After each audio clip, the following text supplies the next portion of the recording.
Continuar con la unidad 5, que es la unidad que habla de la operativa bancaria y la operativa aduanera. Aún continuamos en la operativa bancaria. Y en el punto que vamos a ver ahora se llama fuentes de financiamiento. En el comercio internacional, como en el comercio nacional o en cualquier tipo de actividad, siempre es necesario el financiamiento. Es decir, tener los recursos para ir encarando algún emprendimiento, algún negocio, alguna comercialización, y esos ingresos tienen que tener un tiempo para que pueda calzar el periodo desde que compro hasta que vendo o desde que instalo el proyecto hasta que el proyecto empieza a generar recursos para su repago. En la fuente de financiamiento tenemos nosotros los recursos propios. Los recursos propios son los recursos que tenemos nosotros, ya sea porque hemos venido ahorrando o porque hemos recibido alguna dote por parte de nuestros padres o nos hemos retirado de nuestro trabajo y nos pagan una indemnización y con esa indemnización queremos encarar un emprendimiento o una empresa. Esos serían llamados recursos propios. Entonces son fondos que yo me retiré de mi trabajo, me pagaron mi indemnización y con esos fondos encaro algún negocio, algún proyecto. Luego tenemos el financiamiento bancario, que es aquel financiamiento donde acudimos nosotros al banco a prestarnos un dinero para encarar un negocio o un proyecto. Ese financiamiento viene a ser de los bancos o de alguna entidad no bancaria financiera. Para este financiamiento se requiere una serie de requisitos, presentar flujos, presentar documentación y el banco tiene que hacer sus propias evaluaciones para entregarle el dinero. Y luego tenemos el financiamiento de los proveedores. Quiere decir que si nosotros, por ejemplo, tenemos un almacén o un negocio, el proveedor, el que nos comercializamos algún producto, el proveedor nos da el producto a 30 días plazo y nosotros podemos colocarlo en 45, en 20 días y tenemos esos 10 días de gracia para poder devolverle al proveedor. O me explico de la siguiente manera. Los proveedores muchas veces nos dan a nosotros el financiamiento, así como el banco nos da los recursos, así como los recursos propios. Yo recurrí a mi indemnización de mi empleo, por ejemplo. Acá muchas veces yo necesito comprar un lote de terreno o ir a una tienda y comprar un electrodoméstico. Entonces, el que me vende el electrodoméstico, la casa comercial, es la que me da a cierto plazo para que yo pueda pagar. Por ejemplo, un televisor, un electrodoméstico, cuesta 10,000 pesos, entonces yo lo voy pagando en cuotas. Y esa es una forma de que el proveedor a mí me financie la posibilidad de contar con un bien. Entonces, aquí hemos explicado los recursos propios, el financiamiento bancario, que tiene una serie de requisitos, y el financiamiento del proveedor.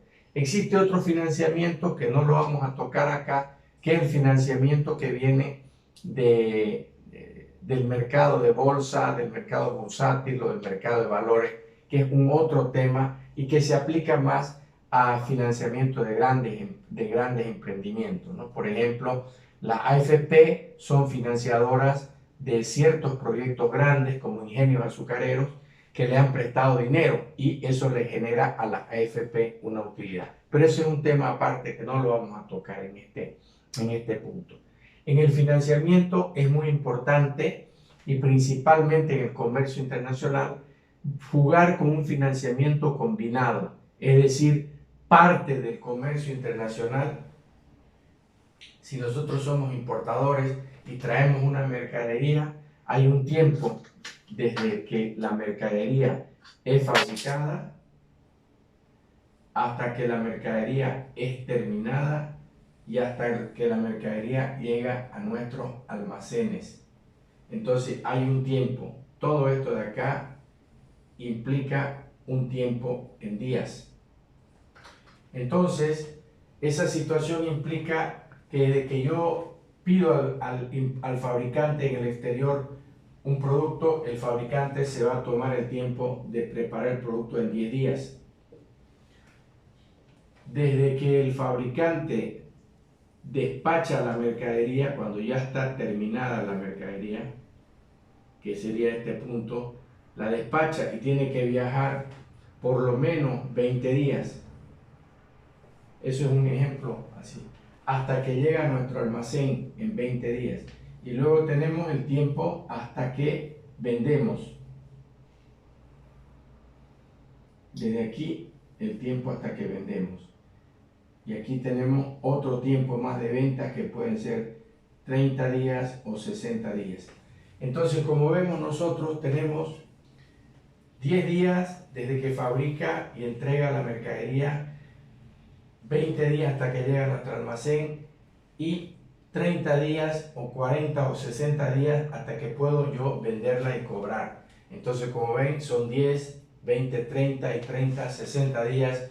Es lo que nos va a girar el movimiento de dinero, ¿no? Y necesitamos para eso los financiamientos. Entonces, hay que ver en qué etapa colocamos nosotros el financiamiento más adecuado. Probablemente entre el pedido que le hacemos al fabricante y los 10 días que demore, usemos algo de recursos propios. Desde que viene la mercadería hasta que llega, podríamos usar algo del financiamiento del financiamiento del proveedor, y acá podríamos usar el financiamiento bancario. Todo es un tema de ir combinando de alguna manera cuál es el financiamiento más adecuado. Mejor si usamos un financiamiento combinando las tres fuentes. En el tema del financiamiento bancario, no se recomienda financiar el 100%. Siempre tenemos que colocar en un financiamiento bancario al menos un 20% que pongamos nosotros y que el 80% lo ponga el banco, ¿no? En el comercio internacional también podríamos financiarnos del proveedor la fabricación de 10 días. Aquí podría ser un financiamiento en esta parte del proveedor, que él vaya fabricando y confíe. A partir de aquí, esto sería un financiamiento hasta que venga la mercadería de recursos propios. Y esta sería un financiamiento del banco. Entonces, ve, más o menos sería en esta parte, desde que fabrico, entrego, financiamiento del proveedor. Para despachar la mercadería la pago con recursos propios hasta que llega a mi almacén, y ya para vender usar el banco, ¿no? A través de una venta contra algún documento y yo retirarme la plata del banco y hacer una factorización o alguna modalidad que pueda darse en el caso de vender a algún proveedor y que el banco vaya financiando esa venta hasta que el proveedor pueda pagar. Eso sería lo que es la parte de fuente de financiamiento. Espero haberme explicado más o menos bien. Me hubiera gustado ampliar más esto, pero cualquier duda la podemos resolver en el tema del Zoom. El 5.4 que vamos a ver es la carta de crédito documentario, que es un documento bancario que se utiliza para financiar las operaciones internacionales, tanto de importación o exportación. Este es un documento muy importante y que yo les pido vayan buscando bibliografía previa para poder entender cuando me toque explicar ese punto. Entre la bibliografía que ustedes pueden conseguir está Guía de Documentos Bancarios, que es un libro que yo escribí, que lo pueden encontrar en Editorial La Hoguera. También pueden buscar el Código de Comercio, también habla de la Carta de Crédito Documentario, o buscar en el Internet todo lo referido a la Carta de Crédito Documentario. La Carta de Crédito Documentario es un documento que los bancos ponen a disposición de los clientes para viabilizar las operaciones comerciales internacionales. En la próxima clase entramos de lleno a la carta de crédito documentario y es uno de los temas neurálgicos, uno de los temas muy importantes de esta unidad y sobre todo muy importante de ustedes para sus prácticas profesionales. Entonces les pediría que además de las explicaciones que yo vaya a dar, ustedes tengan a mano la bibliografía para avanzar. Nos vemos en el próximo encuentro.